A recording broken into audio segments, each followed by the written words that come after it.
हर कोई कहता है कि उसे ज्ञान चाहिए।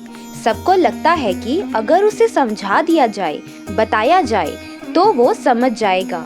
लेकिन क्या वाकई हर कोई ज्ञान पाने के योग्य होता है? एक बार की बात है, बारिश तेज हो रही थी। एक गौरैया ने एक बंदर को भीगते देखा और बड़ी ही सरलता से कहा, भैया बारिश आ रही है, अब तो घर बना लो। पर बंदर ने क्या किया?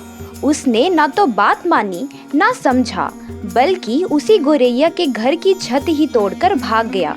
अब जरा सोचिए, ऐसे को अगर आप लाख समझाएं, लाख उसे तर्कों और उदाहरणों से भर दे, तो भी क्या कोई फर्क पड़ेगा? यही तो कहने की कोशिश कर रहे हैं अष्टावक्र कि ज्ञान देने के लिए सिर्फ एक ज्ञानी होना काफी नहीं, बल्कि सामने वाले का पात्र भी होना उतना ही जरूरी है। ज्ञान की देयता और ग्रहता ये दोनों बातों पर टिकी होती हैं।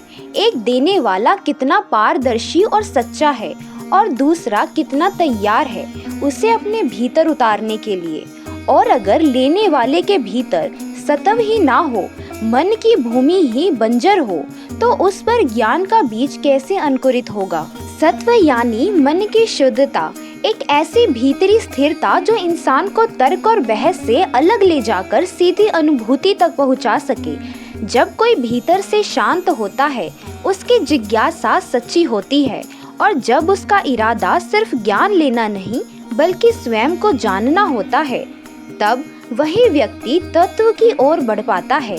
अष्टावक्र कहते हैं कि जो सत्ववान होता है, जिसे आत्मज्ञान की प्यास होती है, उसे संकेत मात्र से बात समझ आ जाती है, क्योंकि वो खुद भीतर से इतना साफ होता है कि तत्वमसि जैसे शब्द उसके अंतकरण में गूंजते ही नहीं, सीधे अनुभव में बदल जाते हैं, और वो खुद को अहम ब्रह्मास्मि कहने का साहस और अधिकार दोनों पा लेता है। लेकिन इसके उलट अगर कोई सिर्फ शास्त्र पढ़ता जाए, अगर उसकी जिज्ञासा दिखावटी हो या बस बहस जीतने के लिए हो, तो चाहे उसे जीवन भर उपदेश देते रहो, वह तत्व को पकड़ ही नहीं सकता।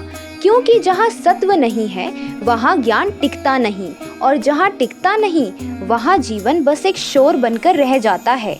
ज्ञान ना तो जबरदस्ती दिया जा सकता है और ना ही दिखावे से पाया जा सकता है, वो तो अपने आप आता है। उस दिल में जो साफ हो, उस मन में जो शांत हो, और उस इंसान में जो खुद को जानने की सच्ची भूख रखता हो। कुछ बातें ऐसी होती हैं जो एक बार कह देने से पूरी नहीं होती, उन्हें बार बार दोहराना पड़ता है, क्योंकि सामने वाले के भीतर जब तक वो पूरी तरह उतर ना जाए, तब तक समझ आना सिर्फ भ्रम होता है। अष्टावक्र पहले भी कह चुके हैं और अब फिर कह रहे हैं, बस दो ही चीजें हैं इस संसार में, या तो मोक्ष या बंधन। कोई तीसरा विकल्प नहीं है, कोई ग्रे एरिया नहीं, कोई थोड़ा सा भी चल जाएगा नहीं। या तो तुम बंधे हो या मुक्त हो, यही एकमात्र सत्य है और यही एकमात्र ज्ञान। अब फैसला तुझे करना है, तुझे क्या चाहिए, बंधन या मोक्ष? गुरु की भाषा अब पहले से भी ज्यादा स्पष्ट, ज्यादा सीधी और ज्यादा कठोर हो चली है। वो कह रहे हैं, ज्ञान देना मेरा काम था, सो मैंने दे दिया। अब उसे समझना, अपने भीतर उतारना और जीवन में जीना, ये सब तेरा काम है। आज जो पूछना है पूछ ले, जितनी बार पूछना है पूछ, बार बार पूछ, लेकिन आज ही पूछ, अभी पूछ। कल को तू भटकता है, बहकता है, तो उसके लिए मुझसे मत कहना। गुरु कोई भावुक कथा नहीं सुना रहे, वो विषयों की भाषा में बात कर रहे हैं।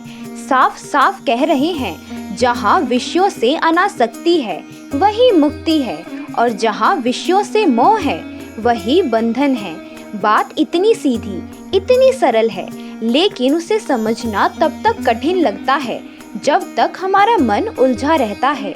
शिष्य जनक, जो स्वयं आत्मज्ञानी है, वह गुरु के इस रूप पर मुस्कुरा रहे हैं। उन्हें पता है कि ज्ञान की यह कठोरता प्रेम से जन्मी है।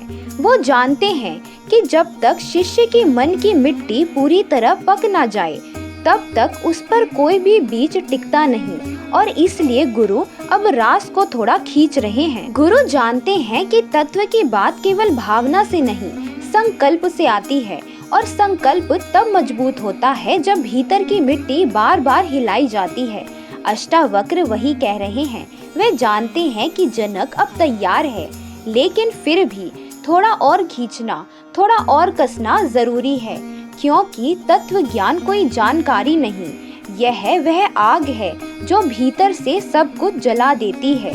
हम जैसा दूसरों के बारे में सोचते हैं, अक्सर वैसा ही वो हमारे बारे में भी सोचते हैं। यह कोई सिद्धांत नहीं, यह मन की चाल है, मन का दर्पण, जो जैसा देखता है वैसा ही दिखाता भी है। कभी किसी अनजान इंसान से मिलकर देखो, अगर मन में उसके लिए अपनापन है, आदर है, तो वही भाव लौटकर तुम्हारे पास भी आएंगे।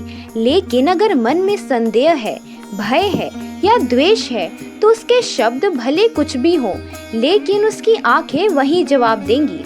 अष्टावक्र इसी मन की गति को पकड़ते हैं। वे उदाहरण देते हैं सिपाही और चोर का। दोनों एक दूसरे को क्या समझते हैं? दुश्मन। एक की दृष्टि में दूसरा दोषी और दूसरे की दृष्टि में पहला अत्याचारी। दोनों ही एक दूसरे को सहज नहीं मानते, और यही हाल अज्ञानी और आत्मज्ञानी के बीच का होता है। आत्मज्ञानी जब किसी अज्ञानी को देखता है तो उसके मन में क्रोध नहीं, तिरस्कार नहीं, बल्कि करुणा आती है। वो सोचता है, बेचारा विषयों में उलझकर जीवन के अमूल्य ऊर्जा को नष्ट कर रहा है। जो सोने जैसा मन था उसे मिट्टी बना रहा है।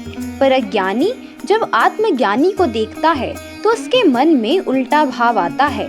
वो सोचता है, बेचारा कितना ठगा गया है ज्ञान के चक्कर में, ना भोगे, ना जिए, ना कुछ कमाया, सब सुख छोड़ दिया। वो नहीं जानते कि आत्मज्ञान कोई दिखावा नहीं, ये तो भीतर की बिजली है जो एक बार कौंध जाए तो सब पुराने ढांचे गिर जाते हैं। ये कोई पाठशाला नहीं जहाँ कुछ किताबें पढ़ ली, परीक्षा दे दी। ये वो अनुभव है जो एक बार हुआ तो जीवन वैसा का वैसा नहीं रहता। और इसीलिए बड़े बड़े ज्ञानी जिनकी वाणी में संभा गूंजती है, वे आत्मदर्शन के बाद मौन हो जाते हैं। जिनका तर्क तेज था, जो शब्दों में चमत्कार कर देते थे, वे चुप हो जाते हैं। जो दौड़ में लगे थे, व्यस्त थे, महत्वाकांक्षी थे, वे जैसे ठहर जाते हैं, क्योंकि आत्मदर्शन के बाद कोई मंजिल नहीं बचती, कुछ करने को रह ही नहीं जाता। और यही वजह है कि जो भोगों में लिप्त है, जो विषयों में डूबा हुआ है, वो इस ओर देखना तक नहीं चाहता, क्योंकि उसे लगता है कि यह रास्ता शून्य की ओर ले जाएगा, जबकि सच्चाई ये है कि यह रास्ता उसी की ओर ले जाता है जिसकी तलाश में वो भोगों में भटक रहा है। यक्ष ने पूछा था, सबसे बड़ा आश्चर्य क्या है?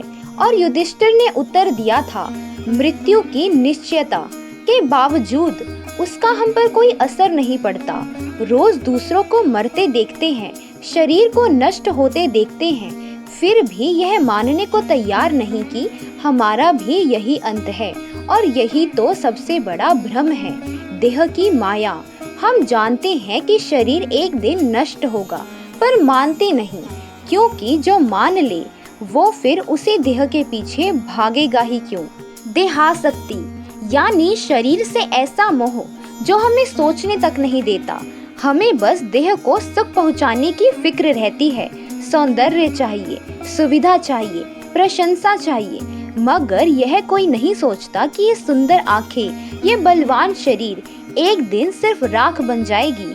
पंच तत्व से बना यह शरीर समय की धार में फिर उन्हीं पंच तत्वों में विलीन हो जाएगा। जिस देह को लेकर हम अभिमान करते हैं, जिसे लेकर किसी की आंखों में प्रेम और आकर्षण दिखता है, वही देह एक दिन अग्नि के हवाले हो जाएगी। और तब जो पत्नी आज तुम्हें देखकर मोहित है, वही अगले दिन यह कहकर कि जो होना था हो गया, वापस अपनी दिनचर्या में लौट जाएगी।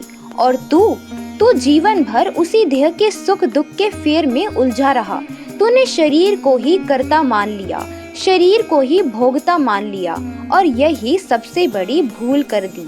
और यही भूल अष्टावक्र अपने शिष्यों को समझा रहे हैं। वे कहते हैं, तू ना शरीर है और ना ही शरीर तेरा है, तू विशुद्ध आत्मा है, ना कर्ता ना भोक्ता, तू तो बस साक्षी है, दृष्टा है, जो देख रहा है लेकिन उसमें लिप्त नहीं है, उसमें फंसा नहीं है। तू स्वतंत्र है, निरपेक्ष है, निर्लिप्त है, और बस यही जान लेना ही असली तत्व ज्ञान है। इसे अपने भीतर उतार ले और फिर देख तू कैसे इस संसार में सुखपूर्वक विचरण करेगा बिना किसी बंधन के। यह मेरा है वह पराया है, यह अपना है वह दुश्मन है, ऐसे जो भी विचार हैं यह तुम्हारे नहीं है, यह सब चित्त की उपज है। चित्त जो हर क्षण राग और द्वेष से भरा रहता है, किससे लगाव हो और किससे घृणा ये भी चित्त ही तय करता है। तुम्हें बस लगता है कि तुम निर्णय ले रहे हो, लेकिन हकीकत ये है कि तुम नहीं, चित्त तुम्हें चला रहा है। अष्टावक्र यही तो उजागर कर रहे हैं। चित्त इतना चालाक है कि वह तुम्हें ऐसे भ्रम में डाल सकता है कि तुम बेरस में भी रस देखने लगो। तुम्हारे सारे आकर्षण, सारी नापसंदगी सब चित्त की बनाई हुई स्क्रिप्ट है और हम बस उसके कठपुतली। चित्त कहता है यह अच्छा है, तब हम उसमें डूब जाते हैं। जब वह कहता है यह तुझसे दूर होना चाहिए, तब हम उससे दूर होने के लिए तर्क, कारण, यहाँ तक कि कर्म भी जुटा लेते हैं। यही राग और द्वेष हमें कर्मों की जंजीरों में बांधते हैं।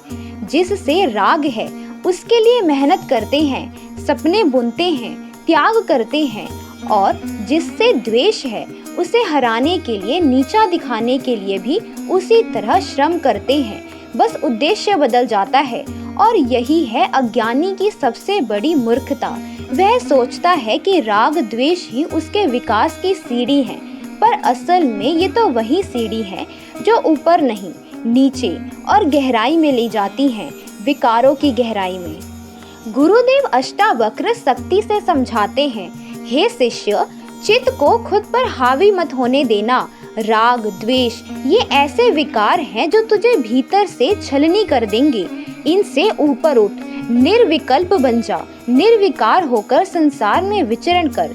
यही तेरा मोक्ष है, जहाँ तेरा कोई चयन नहीं, तेरा कोई पक्ष नहीं, सिर्फ तू है और एक साक्षी भाव है, और वही साक्षी भाव ही है जो तुझे स्थायी शांति देगा। अद्वैत में कोई भेद नहीं होता, सब एक ही है। पंच तत्व से बना शरीर और आत्मा भी एक ही है। पंचभूतों में आत्मा फैली हुई है और आत्मा में पंचभूत समाहित है। जब हम अद्वैत की बात करते हैं तो हम यह मानते हैं कि कोई भेद नहीं, सब एक ही है। लेकिन द्वैतवादी सोच में आत्मा और शरीर को अलग अलग माना जाता है। वे मानते हैं कि आत्मा शरीर छोड़कर किसी और शरीर में प्रवेश करती है। यह विचार काफी भ्रमित करने वाला है। आत्मा जो सब कुछ देखती है, उसे किसी दूसरे शरीर में जाने की जरूरत नहीं है। वह जो है वही रहती है। अज्ञानी लोग इस भ्रम में रहते हैं कि आत्मा अलग है और शरीर अलग है, और इस भ्रम में ही पूरी जिंदगी बिता देते हैं। वह देह के सुखों में लिप्त रहते हैं, अपने अहंकार और संकीर्णता को बढ़ाते रहते हैं। गुरुदेव अष्टावक्र शिष्य को समझाते हैं, राजन, मैंने पहले भी तुम्हें यह समझाया है कि तू आत्मा है और आत्मा ही तू है। इस पूरे संसार में जो कुछ भी है वह सब तेरी विराटता में समाहित है। जब तू यह सच्चाई समझ जाएगा तब तेरे मन से मोह और तृष्णा खत्म हो जाएगी। तू शांत और सुखी जीवन जी सकता है। यही है असली ज्ञान और यही है आत्मा का संदेश। दुनिया की प्रकृति हमेशा बदलती रहती है। यह हर पल में बदलती है। जैसे समुद्र में लहरें आती हैं और फिर पानी में गायब हो जाती हैं, वह लहरें उसे बड़े समुद्र का हिस्सा हैं। ठीक वैसे ही यह सारी दुनिया, सभी चीजें वही अनंत और हमेशा रहने वाली आत्मा का हिस्सा है। अज्ञानी व्यक्ति के लिए समुद्र और लहरें अलग अलग चीजें हैं। वह इन दोनों को पूरी तरह अलग समझता है। उसका मन द्वैत, दोहरी सोच से भरा हुआ होता है। इसी कारण वह एक चीज में दो दिखता है। लेकिन आत्मज्ञानी जानता है कि यह सारी दुनिया झूठी है और एक दिन समाप्त हो जाएगी। यह आत्मा से उत्पन्न होती है और अंत में आत्मा में ही समा जाती है। अष्टावक्र ने पहले भी इस उदाहरण से जनक को बताया था कि दुनिया का सच क्या है, और अब फिर वही बात कही जा रही है ताकि शिष्य को उस ज्ञान पर पूरी तरह यकीन हो जो गुरु ने दिया। गुरुदेव कहते हैं, तू शुद्ध आत्मा है और यही संसार तुझसे उत्पन्न हुआ है। इस पर कोई संदेह मत कर, अपने दुखों को छोड़ और शांति से जी। गुरु अब शिष्य के हृदय में एक गहरी और स्थिर श्रद्धा को और मजबूत कर रहे हैं। गुरु कहते हैं, सिर्फ अनुभव कर लेना और स्वीकार कर लेना ये दोनों अलग अलग चीजें हैं। श्रद्धा उस अनुभव से भी ज्यादा गहरी होती है, क्योंकि श्रद्धा में कोई संदेह नहीं होता, जबकि विश्वास में हमेशा कुछ शक रह सकता है। गुरु ने शिष्य को समझाते हुए कहा, मोह जैसा शत्रु और कोई नहीं है। यह मोह व्यक्ति को अंदर से कमजोर कर देता है। व्यक्ति भले ही शरीर से स्वस्थ हो, लेकिन अगर उसका मन और दिल कमजोर हो तो वो जीवन में कुछ नहीं कर सकता। उसे भौतिक सुखों में ही सच्चाई दिखाई देती है और उसे खुशी उसी में मिलती है। ऐसे व्यक्ति की मुक्ति असंभव है। गुरु ने शिष्य को आशीर्वाद देते हुए कहा, तुम अब इस सत्य को पूरे दिल से मानो कि तुम परमात्मा के रूप हो। तुम प्रकृति से परे हो और यही वह सच्चाई है। तुमसे ही ये सारा जगत उत्पन्न हुआ है, पर तुम उससे बिल्कुल अलग हो। अब तुम किसी भी मोह से मुक्त हो जाओ। इस श्रद्धा को अपने भीतर बनाए रखो और जीवन में उसी के अनुसार चलो। गुरुदेव ने आज हमें एक महत्वपूर्ण बात बताई। उन्होंने देहासक्ति को आत्मज्ञान की राह में एक बड़ी बाधा बताया। कहते हैं, जब तक हम इस शरीर से जुड़े रहेंगे तब तक हम सच्चे ज्ञान को नहीं पा सकते। यही वजह है कि गुरुदेव इसे बार बार हमेशा दोहरा रहे हैं, ताकि हमारी श्रद्धा ज्ञान के प्रति जाग सके। असल में देह की मोहब्बत ने ही हमें सच्चे ज्ञान के प्रति जिज्ञासु नहीं बनने दिया। हम खुद से कभी नहीं पूछते कि हम कौन हैं। देह ध्यास के लिए तो देह ही सत्य है, और यही उसकी सबसे बड़ी गलती है। जब भी देह में थोड़ी सी कमजोरी आती है, वह घबराकर चूरन और दवाइयों का सहारा लेता है। बाल सफेद होने पर रंग लगाने की कोशिश करता है। इस देह का सेवक हमेशा उसी की देखभाल करता है, लेकिन अंत में यह सब कुछ भी साथ नहीं जाता। यही सच है, पर फिर भी मोह नहीं छूटता। गुरुदेव ने कहा, हे राजन, यह देह तो आनी जानी है, पर तुम्हारी आत्मा स्थिर और अनश्वर है। वही तुम्हारा असली स्वरूप है। बस देह के विचार को छोड़ दो। यह अध्याय 15 काफी लंबा था, इसलिए हम इसे 2 भागों में बांट रहे हैं। अगले भाग में गुरुदेव का ज्ञान और भी गहरे स्तर पर समझेंगे।